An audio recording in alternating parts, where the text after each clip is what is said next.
आपण हा चॉपरवर कोबी एकदम बारीक कट करून घेतलेला आहे। आता आपण याला फोडणी देणार आहोत। आपण याला फोडणी देतोय।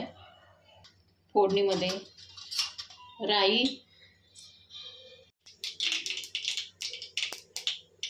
तळल्यानंतर आपण जिरं टाकतोय। ही कट केलेली हिरवी मिरची आपण टाकून देतो। याच्यात काही चुकत असेल, कमी जास्त असेल, तुम्ही कमेंट करून मला सांगायचं आहे। सगळ्या पद्धती आपल्याला माहिती पाहिजेत। आता मी हळद टाकते आणि यामध्ये आता हा मी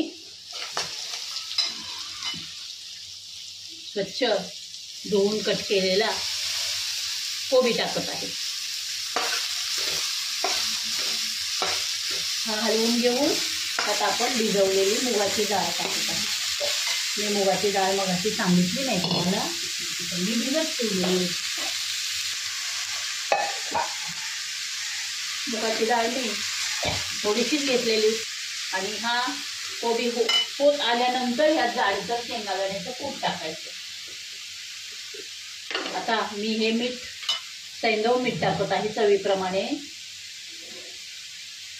आपण यात पाणी टाकत नसतो। याला झाकण ठेवते मी।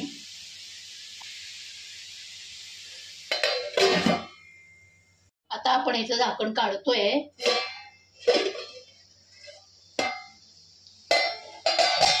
आता यामध्ये आपण कोथिंबीर टाकतोय। हे झालेलं आहे। याला जास्तही फ्राय करायचं नाही। हा बारीक असल्यामुळे पटकन होतो। आणि यामध्ये आता आपण शेंगदाण्याचं जाडसर कूट टाकत आहोत।